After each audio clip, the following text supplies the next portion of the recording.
Look, I think at number one, this has been the great experiment. For years, law firms have talked about whether a law firm could operate, with more and more remote working, and here we are. And it's the point I made about how in the space of a weekend, this industry moved to a fully remote working environment. And if you sort of think about the last recession and the technology developments we've seen in the past decade, it just wouldn't have been possible. As a combination of video, remote access, a whole host of technology innovations that firms have introduced. Based on the financial results that you've presented and that I've presented, I mean, it has been, for the most part, a seamless transition to a remote working environment. And I think it's sort of busted a lot of perceptions around whether you can operate a law firm in a remote environment. I mean, look, that said, there are some extraneous factors here. I mean, the fact that all our clients are working remotely has been a big help as well. I think once they start to go back to the office, then you start to see pressure on lawyers also being back to the office as well. And we can talk about that. But for the most part, I'd say number one on the list, as law firm leaders have named, is that it has, been an experiment that's worked very well. Number two, leaders of firms tell us just how critical their communications with a broader firm have been to keeping their firms working well. They talk about the frequency and the the consistency in the messaging. So, and that could have been anything from making sure that, the managing partner town hall was held at the same time every week. There was very much, it might seem a bit glib, but there was very much a mindset that in an environment where there was so much uncertainty, being able to provide some level of stability, even if it was the same, bat time, same bat channel, for the managing partner town halls was critical. This point around transparency, I think, has been driven home, particularly for firms who had to make difficult decisions around pay cuts and laying people off. Just tell it how it is. And, they talk about how by adopting that approach, they were able to gain acceptance of those hard decisions. At number three, this point around being prepared and acting early, it's this point around how in the space of 2 weeks, this industry, had to completely, flip on its head and go remote.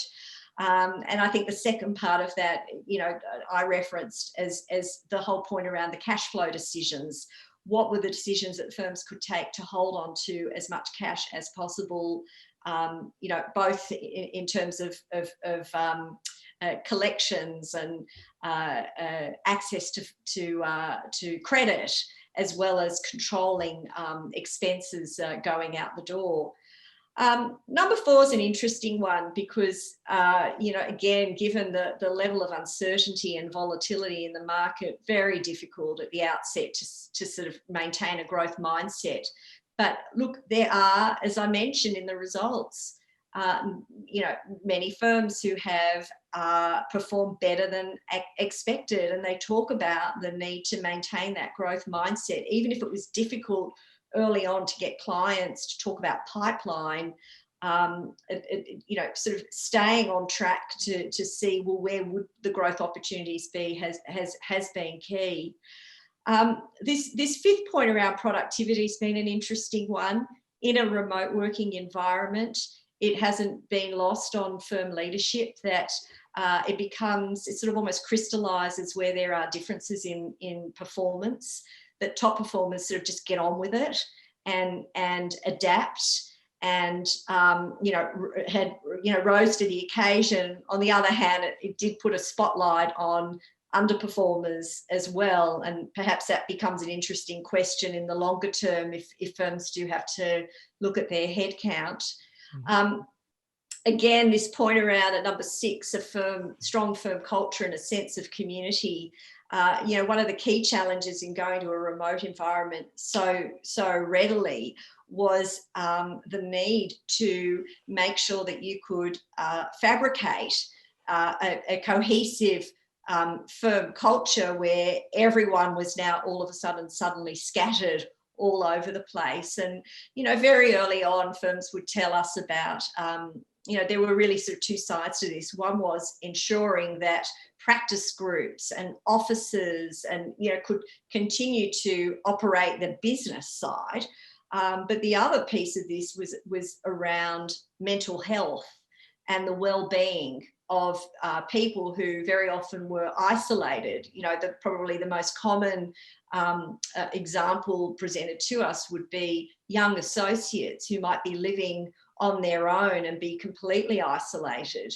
Or you would, hear about young parents who were trying to juggle the schooling of their children while also, being able to focus on their work. So, or elder care. I mean, many challenges thrown up for people that of course, put a huge strain on well-being, sense of well-being and mental health. And so seeing firms really concentrate on this as well as the business aspect of their firms has been an extraordinary thing to watch.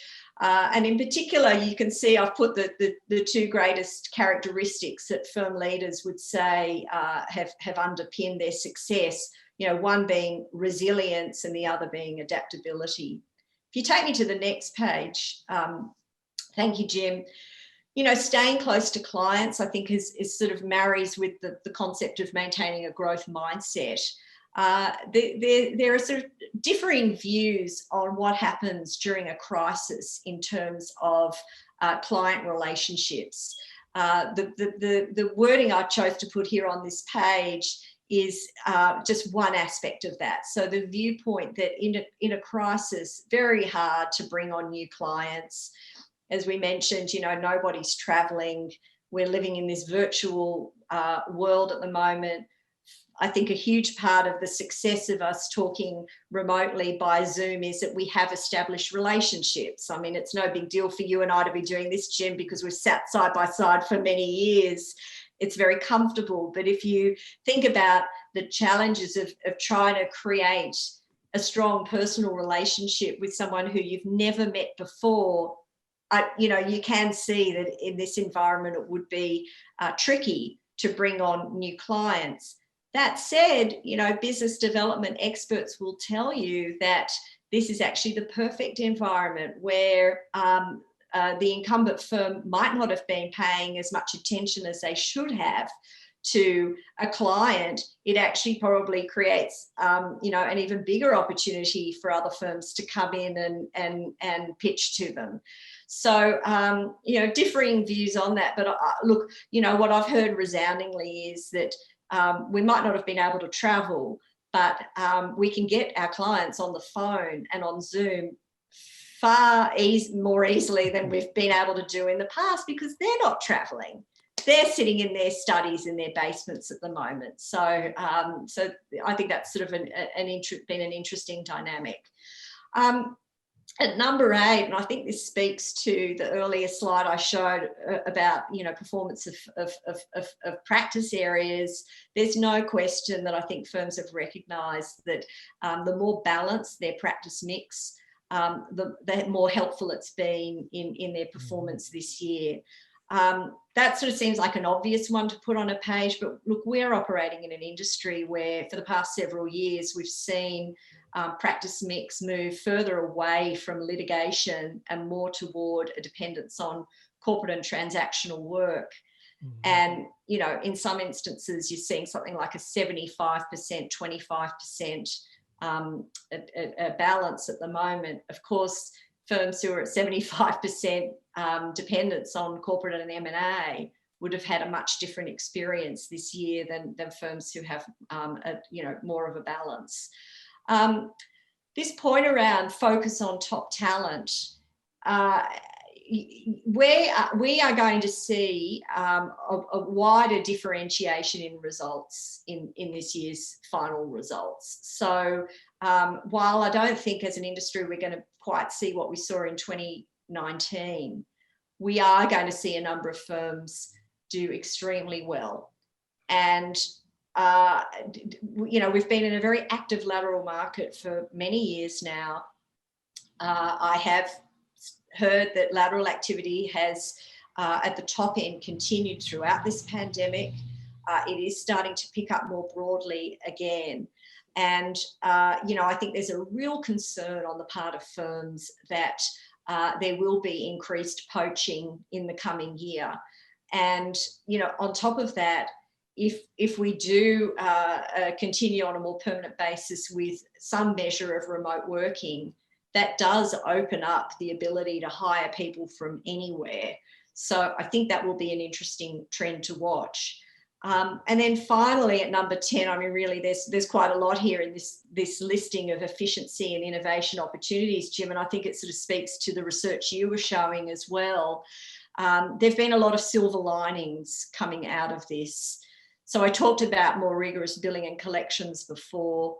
I think in the longer term, we will see more in terms of the real estate side of this.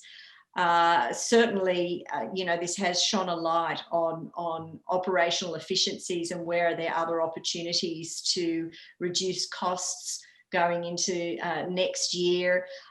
We are certainly seeing changes in professional staff leverage, particularly during the third quarter.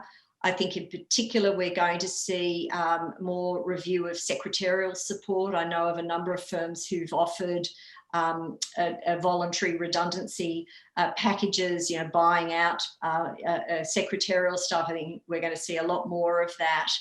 And on a very positive note, I think that, again, because this great experiment could not have worked without the technology underpinning the last several months, I think it actually has created more appetite to adopt new technology and to innovate in general.